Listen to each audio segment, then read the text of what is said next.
분당 서현역 흉기난동 피의자 최원종 오늘 첫 재판이 있었습니다. 그런데 여러 얘기거리들이 많이 나와서요. 이 부분 좀 짚어보겠습니다.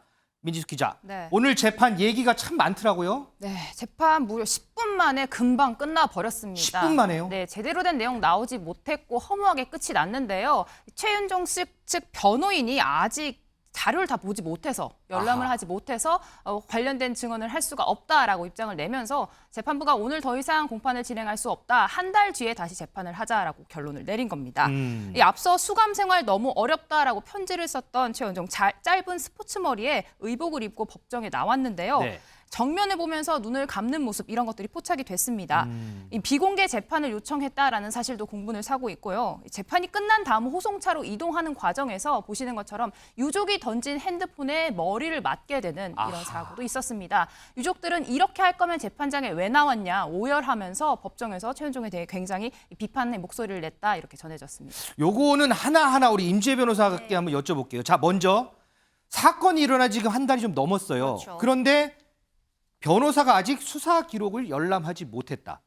이거는 가능한가요? 어떤가요, 이게? 그러니까 재판 내에서도 20분 만에 끝나게 되면서 아니 그럼 변호사 지금까지 뭐 했냐 그러니까요. 이런 불만 터져 나올 수밖에 없을 것 같아요. 근데 사안을 조금만 더 들여다보자면요. 애초에는 국선 변호인이 선임이 되어 있었던 것으로 알려져 있는데 네. 이제 사선 변호인, 그러니까 최원종이 직접 선임한 변호인으로 교체되는 과정이 있었던 것 같습니다. 그 과정에서 지난주쯤에 이제 선임이 된 것으로 보이는데요. 네. 그렇다면 그래도 지금 일주일이 넘는 시간이 좀 남아 있었잖아요. 그렇죠. 그렇다면 이제 그 과정에서 그 재판 기록, 수사 기록들 왜 확인하지 못했냐 또 이 질문이 나올 수 있을 것 같은데 이 수사 기록이라는 것이 지금 경찰이 갖고 있고 변호인이 이제 신청을 해가지고 그 부분에 대해서 이제 열람하고 등사하고 그 과정이 필요한데 물론 바로 허가가 났다고 해도 그 과정에 시간이 걸리는 건 맞습니다. 지금 수사 기록이 워낙 지금 피해자도 많고 사건이 중대하다 보니까 네. 뭐 최고로 하면은 뭐 10건에 달한다 이런 얘기 전해지고 있어요. 변호사가 그걸 보는데 시간이 걸리는 건 맞고 물리적인 한계가 존재하는 건 맞지만 네. 이런 큰 사건이고 또 지금 많은 분들의 지금 눈과 귀가 쏠려 있는 상황에서 그거 변호사가 하라고 변호인이 선임되는 거잖아요. 충분히 좀 했어야 되는 게 아니냐 이런 생각도 들고요. 아마 재판을 연기하는 방법도 있었을 것 같은데 그래요? 재판부가 이거 쉽게 받아들이기도 어려웠을 것 같습니다. 지금 많은 국민들의 눈과 귀가 쏠려 있고 피해자들의 희생이 계속되고 있는 가운데 재판을 그냥 피고인의 이익을 위해 밀어주겠다 이 부분도 어려움이 있었을 것 같은데요. 결과적으로 지금 다음 기일이 한 달 정도 후에 잡혔어요. 맞아요. 이때는 정말 제대로 어쨌든 준비해서 재판 진행되고 마땅한 처벌 받아야겠죠. 그리고 요거는 짧게요. 국민참여재판 희망 여부 물었더니 최원종 측에서 거부했다고요. 이거는 다분히 본인한테 불리할까 봐 이제 그렇게 한 거겠죠? 당연합니다. 국민참여재판 하면은요, 우리나라의 경우에는 이제 외국의 사례와 다르게 국민참여재판으로 소위 말하는 그런 배심원들이 유무죄도 판단을 할 수 있고 형량도 의견을 개진할 수 있지만 재판부에서 그에 기속되지 않습니다. 그렇죠. 어디까지나 참고만 하게 되는 건데요. 사실 우리나라에서 국민참여재판 신청하는 비율이 그닥 높지 않은 이유가 있습니다. 국민들의 법감정이 늘 재판의 판단보다 더 강하게 나오는 경우가 많거든요. 지금 이 상황에서 국민참여재판 신청하면 본인에게 이득될 게 뭐가 있겠습니까?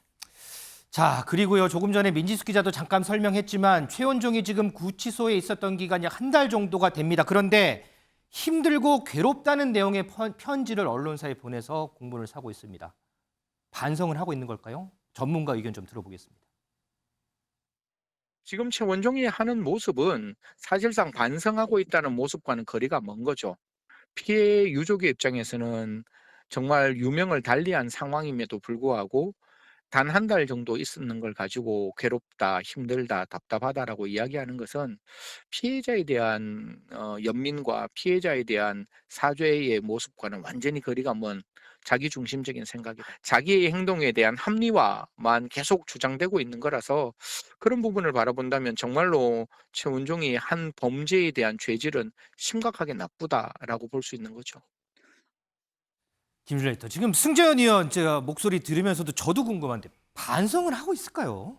그러니까 뭐 반성하는 척 하는 걸로 보입니다. 그러니까 저는 다른 것보다도 한 달 있는데 힘들다고 언론에 뭐 소위 말해서 좀 징징대는 이 모습에서 정말 좀 굉장한 분노를 느꼈습니다. 오늘 그 언론 보도를 보니까 두 번째 사망자 고 김혜빈 22살인데 그 아버지가 오늘 범인을 처음 대면했는데 마음 같아서는 숨통을 끊어놓고 싶었다. 뭐 이렇게. 그런 얘기를 했어요. 그러니까 이 피해자들의 가족들은 평생을 고통 속에서 살 거예요. 그렇죠. 예. 그런데 한 달 정도 지금 있었다고 본인이 힘들다, 뭐 어렵다 이렇게 하는 거는 그동안 했던 어떤 사과들 반성들이 전부 다 감형을 위한 것이었고 이런 것들을 알 수가 있습니다. 그래서 적절하게 법 테두리 내에서 엄벌에 처해야 되지 않을까 저는 그렇게 생각을 합니다. 오늘 방청석에 유족들도 와 있었습니다. 재판 이렇게 할 거면은 뭐하러 나왔냐 울분을 토했다고 합니다. 10월 10일 재판이 또 있다고 하죠. 그 재판에서는 이런 얘기 안 나오게끔 할 수 있었으면 좋겠습니다. 여기까지 해서 프레스룸 라이브 마무리하겠습니다. 시청해주신 여러분 고맙습니다.